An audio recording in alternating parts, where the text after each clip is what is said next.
Antarctica. 1947. A white desert stretching to the end of the world. Here, death does not come from bullets, it comes from the silence. The ice surrounds you. The white death lurks in every flesh-tearing gust of wind. Admiral Richard Byrd stands on the deck of the USS Mount Olympus. The wind whistles through the crevices of the rocks like the screams of lost souls. His eyes are fixed on the gray horizon, where fog hangs like a giant shroud, concealing secrets that humanity is not yet ready to face. Not a single bird. Not a single sign of life. Only the roar of ship engines, struggling to break the million-year silence of the frozen ocean. What is he searching for among these snowy cliffs? An unnamed island? A new continent for the world map? Or in reality, is he hunting a ghost? A ghost fleeing from the ruins of Berlin, carrying the darkest secrets of the Third Reich. The sound of an old 16mm camera clicks steadily, recording blurry, grainy footage of the land that official maps call Neuschwabenland. But in the top-secret files recently opened, the black ink has blurred on pages yellowed by time. A name appears, solitary and haunting, Base 211. A coordinate that does not exist on any public map. An underground fortress woven from rumors and post-war horror. Is it a grand structure hidden beneath the ice, or just the paranoia of the defeated? Where did the U-boats actually go when the war ended? Why did the United States send a massive fleet and thousands of soldiers to this wilderness just in the name of scientific research? The answers do not lie where daylight reaches. They lie deep under miles of ice, where eternal darkness reigns. Welcome back to the Noir Archive. Today, we will not search for obvious truths. We will walk through the fog, into the darkness of the iceberg, to decode the mystery of Base 211. The truth is sometimes colder than death. Berlin. 1938. A year of cold calculations and rising ghosts of power. In the marble corridors of the Reich Chancellery, the air is not just cold from the winter weather, but thick with an ambition that suffocates reason. Cigar smoke drifts lazily, blurring the expressionless faces looking down at a world map. On the heavy oak table, scarred by time, a white continent appears like a massive, challenging question mark. Antarctica. A desolate land, forgotten at the edge of the world, but now in the sights of minds hungering to swallow the entire globe. Fingers wearing silver rings tap steadily on parchment, the sound echoing like the countdown of a time bomb. They do not see the ice, they see opportunity. They do not hear the whistling wind of the reaper, they hear the call of an eternal power hidden beneath the permafrost. December 1938. The ship MS Schwabenland quietly leaves the port of Hamburg in an early morning shrouded in fog. It does not carry the excitement of a typical scientific expedition. It carries a dark mission wrapped in absolute silence. Captain Alfred Ritzker stands on the bridge, the pipe at his lips emitting gray smoke that blends into the salt mist of the North Sea. He is a seasoned soldier, a man who has tasted enough storms, but this mission makes even a man like him shiver. This is not a voyage to study oceanography or marine life. This is a covert mission. A silent invasion into the heart of the ice.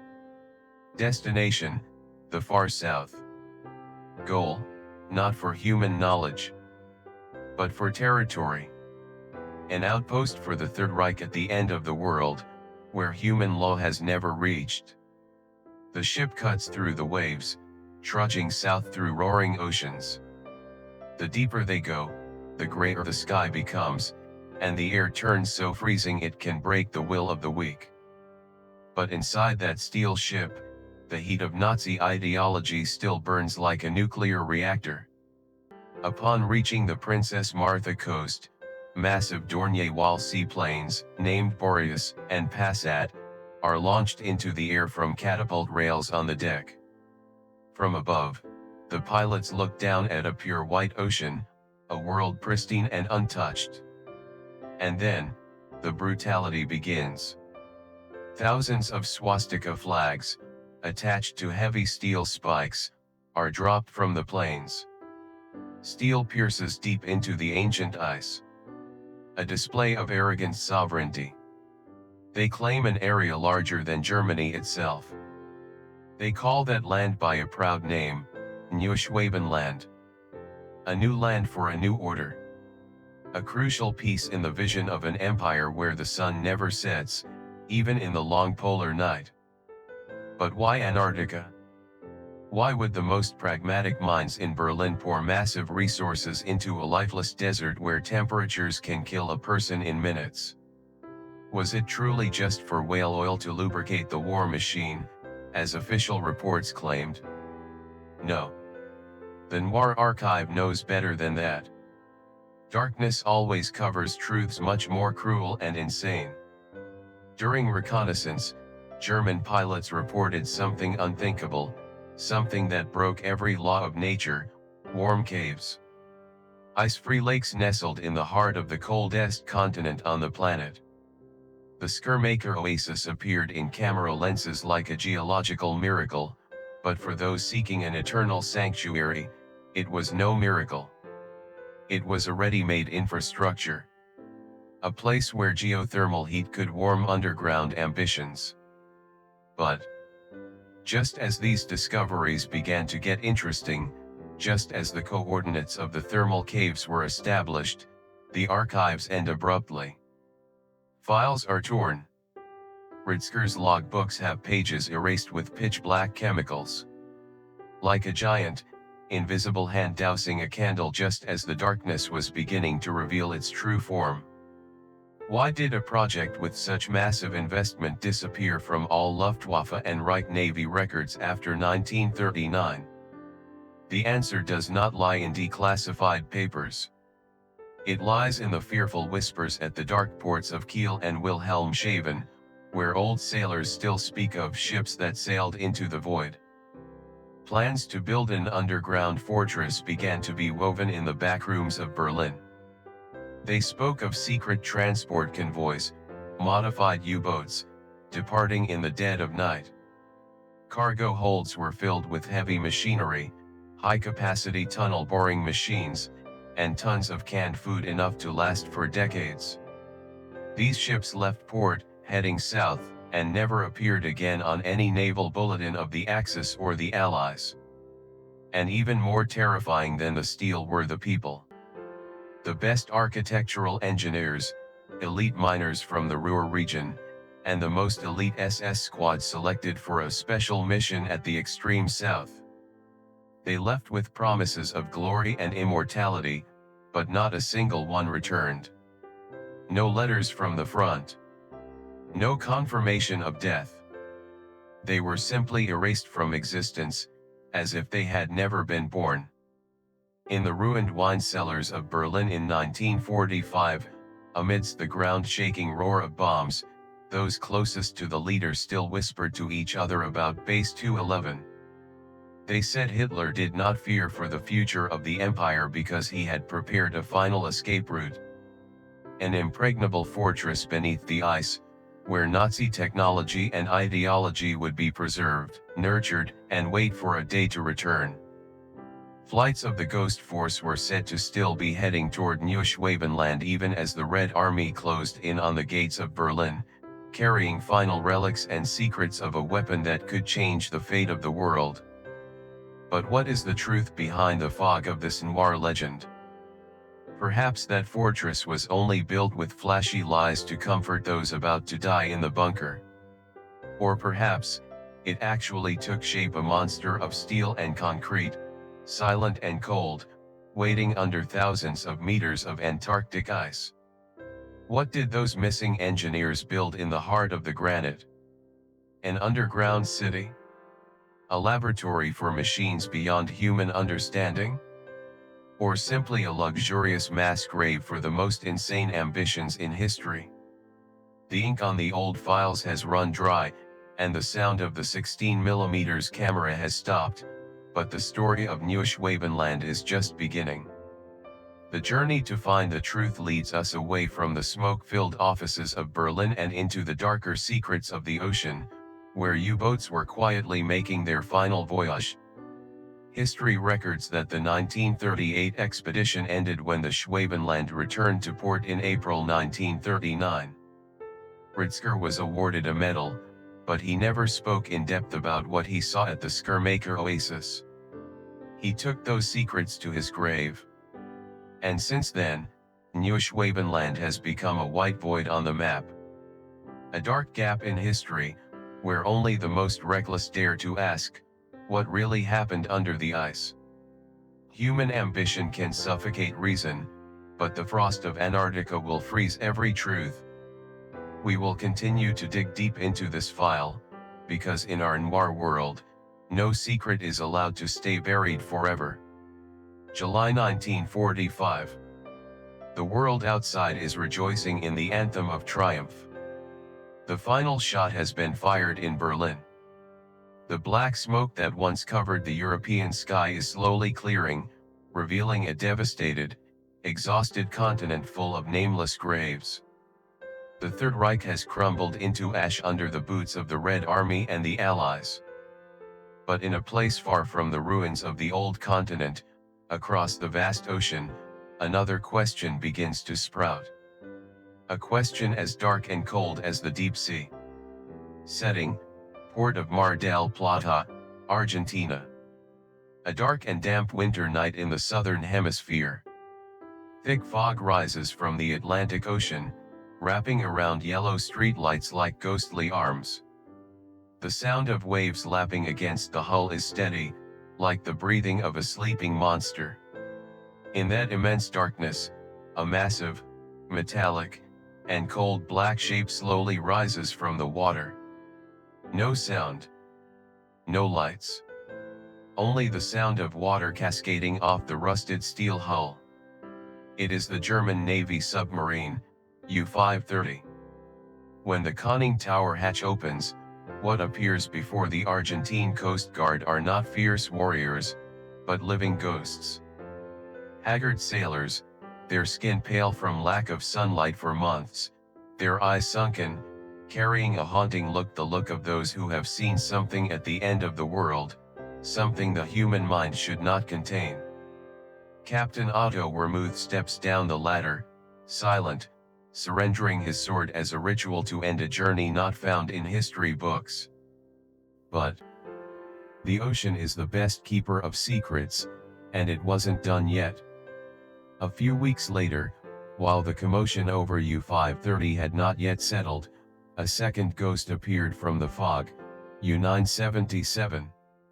Two of the most elite submarines of the Sea Wolves fleet, which were supposed to be at the bottom of the North Sea or surrendered in Norway 2 months prior, now appeared in the heart of South America. An absurd geographical distance. An unexplainable time delay. Questions immediately surrounded the stifling interrogation rooms, where cheap cigarette smoke mixed with the sweat of fear. Where did they come from?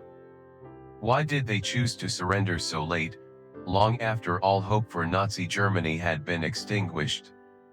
Why did they risk crossing tens of thousands of nautical miles through the tight blockade of the Allies just to reach a strange country? In fragmented testimonies, stories of the southern land began to leak like black water through the cracks of a sinking ship. The sailors spoke of an endless journey into the heart of ultimate darkness. They told of long sleepless nights under frozen waters, of missions transporting secret crates labeled with the SS mark that even they were not allowed to touch. Some deliriously mentioned a cold paradise, a warm oasis hidden behind the massive ice cliffs of Neuschwabenland. The contradictory testimonies began to build a terrifying picture. Some intelligence sources from defectors claimed these submarines were not wandering aimlessly at sea. They were part of the leader's rescue fleet. A crazy but persuasive theory began to spread in the intelligence community. Did their leader really die in the bunker in Berlin? Or was the charred body found there just a perfectly staged play using body doubles? Is it possible that while the world was busy cleaning up the ruins of Europe, a special submarine quietly left the port of Kiel, carrying the seeds of the empire to be planted in the Antarctic ice? Could it be that, at this very moment, he is not lying under the soil and rocks of Berlin, but sitting in a warm base, heated by the Earth's core, beneath miles of ice at base 211? The idea of an underground government in exile began to cause a silent but violent shockwave in Washington. If base 211 was real, it was not just a military base. It was a symbol of something unfinished. It was a promise of a return that any victorious nation would shiver to think about. The U.S. investigation files on the U-boats in Argentina were immediately labeled top secret. FBI agents and military intelligence descended on Mar del Plata, seizing all logbooks, checking every millimeter of the steel hulls of U-530 and U-977 for traces of Antarctic ice dust or strange rock samples. But the results returned to the public were only vague numbers. The truth was covered by thick black lines in the reports sent to the White House. Blacked out pages took up nearly all the content, leaving only scattered phrases: unknown journey, strange materials, crew attitude, extreme. Why did the United States government have to hide the testimonies of a group of defeated sailors so thoroughly if they were just delirious ramblings? Unless those ramblings contained actual coordinates. In the world of noir mystery, what is not said is the most important thing. The silence of the Argentine government, the evasion of U.S. officials, and the sudden deaths of a few witnesses involved created a second iron curtain, a curtain wrapping the truth about base 211. It is said that before surrendering, U-530 stopped at an unknown coordinate off the coast of Antarctica to launch small boats carrying heavy zinc crates. Was it gold? Technological documents? Or the most insane minds of the 20th century? The damp air of Mar del Plata on that July night seemed like it would never dry. It is always there, in the breath of conspiracy theories, in the obsession with ships that have no port. Those U-boats did not just carry sailors, they carried the fear of an enemy not yet truly destroyed, an enemy that chose to vanish into thin air to wait in the darkness. We stand here, looking at the blurry black and white photos of those two submarines, and feel the Antarctic chill spreading even in the middle of summer. The ocean has kept its secret, and the thick black lines in the archives will forever protect that secret. But remember this, in the shadows of history, ships with no port are often ships that have found a harbor the world is not allowed to know. The journey to find base 211 is no longer an administrative report. It has become a chase with ghosts. And the biggest ghost, perhaps, is smiling behind the permafrost, where daylight never reaches.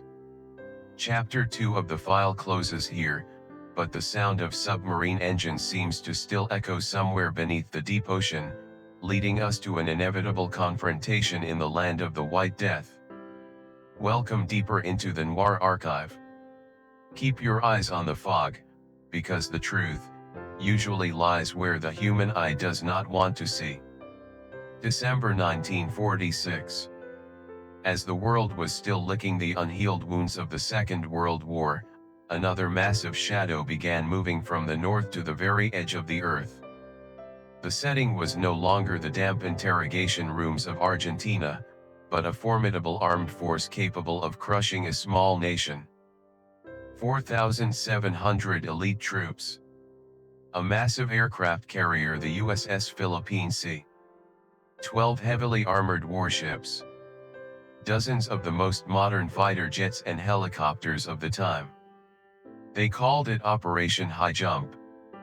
In the newspapers, the United States government boldly declared this a scientific expedition, a peaceful mission to study meteorology, test military equipment in extreme conditions, and establish research stations in Antarctica. But the Noir Archive knows that no scientific research requires a combat fleet as massive as a second Normandy landing. Scientific research was merely a perfect cover, an official lie stamped in red from the Pentagon.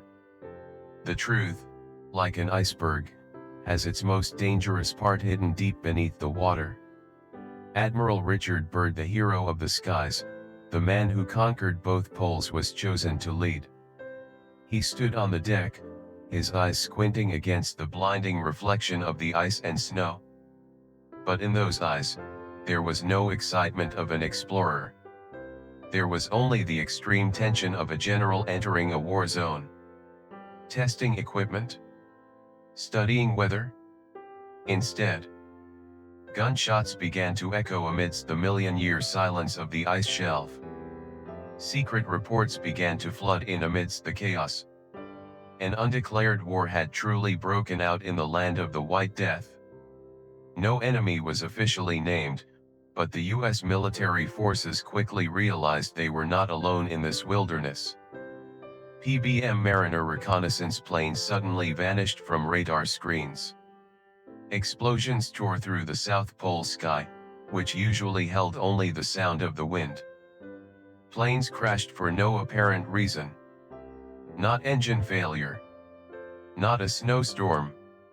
Surviving pilots returned with faces drained of blood, recounting things that the imagination of an ordinary soldier could not fathom. They spoke of strange flying objects. Shimmering silver disc-shaped objects emerging from the frozen water or darting out from massive coastal caves.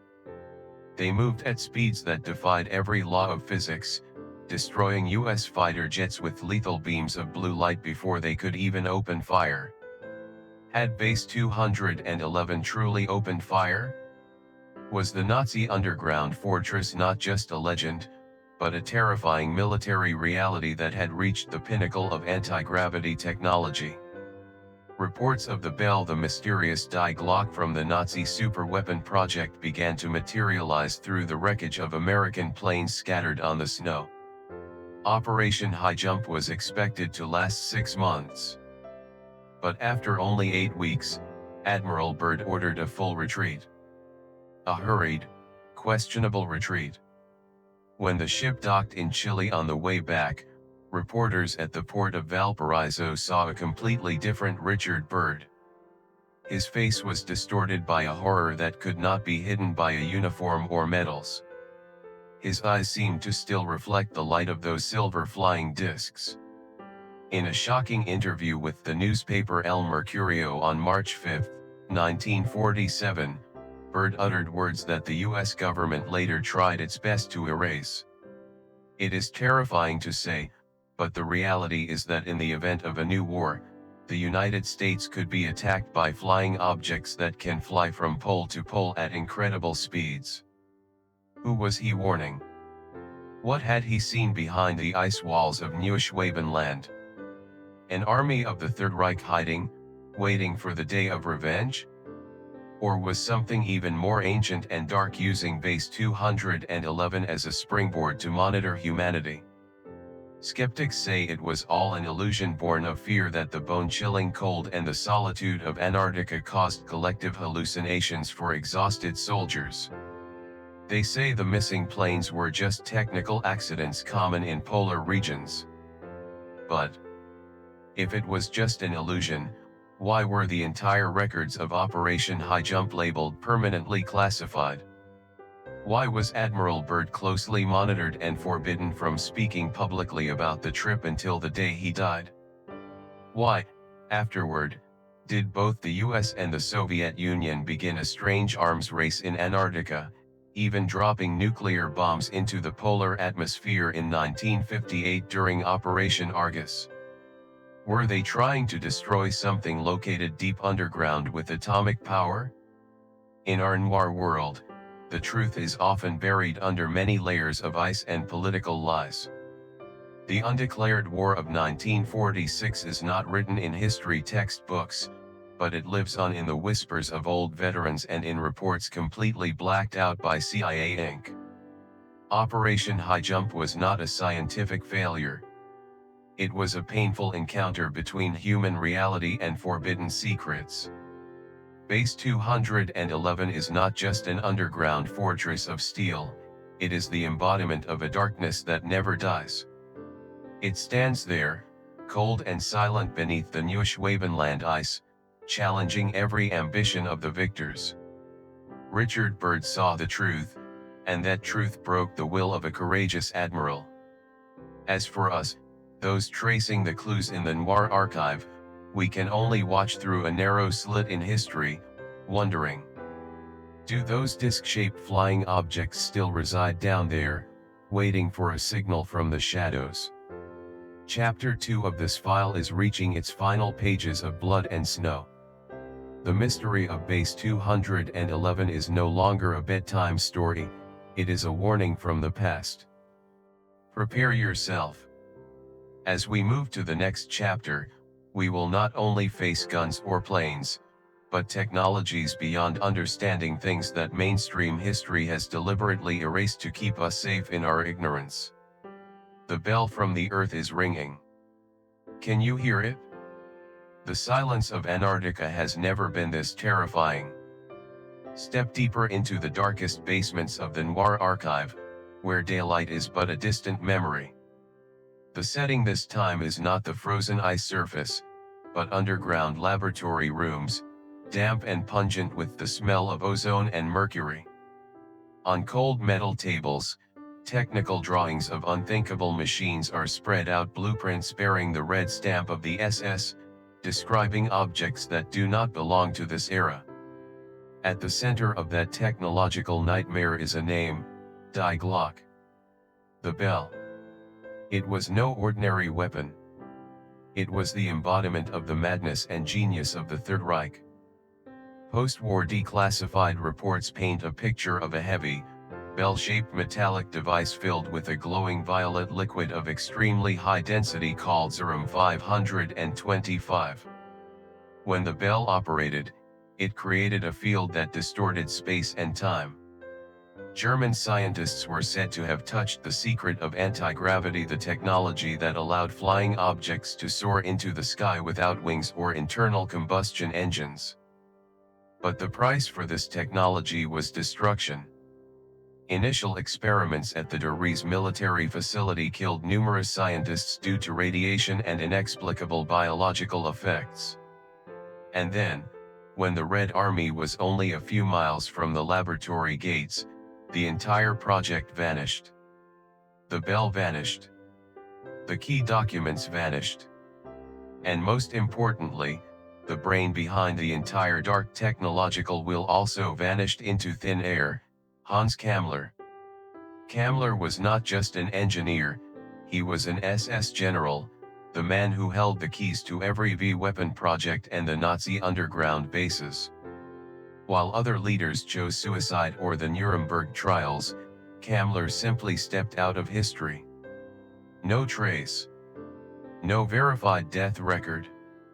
Some believe he did not flee by land or sea, but took the final journey on the very disc-shaped machines he helped create. The destination was none other than the secret coordinates at Neuschwabenland.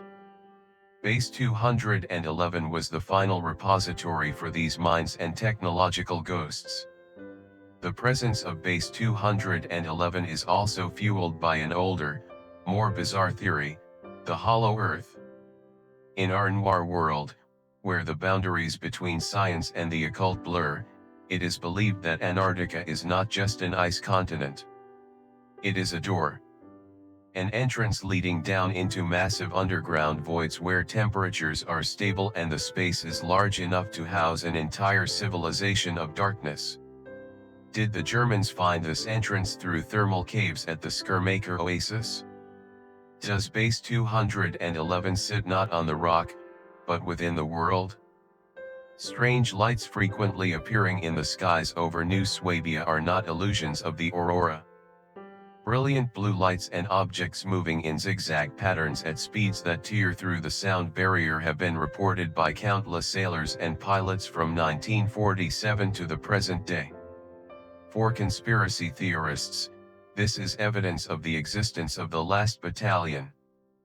A force possessing technology centuries ahead of humanity, hiding under the ice to observe us, waiting for the moment when the world above destroys itself so they can step out and restore order. But let's stop for a moment to breathe the cold air of reality.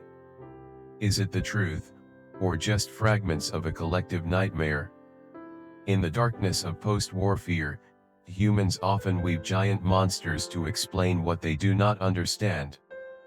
But we are living in the era of global surveillance technology. Modern satellites with ultra-high resolution can see every crack in the ice, every stone on the peaks of Mount Erebus. And the result? Modern satellite data shows no sign of an underground entrance, no abnormal heat sources, no massive metallic structures present at the coordinates of base 211.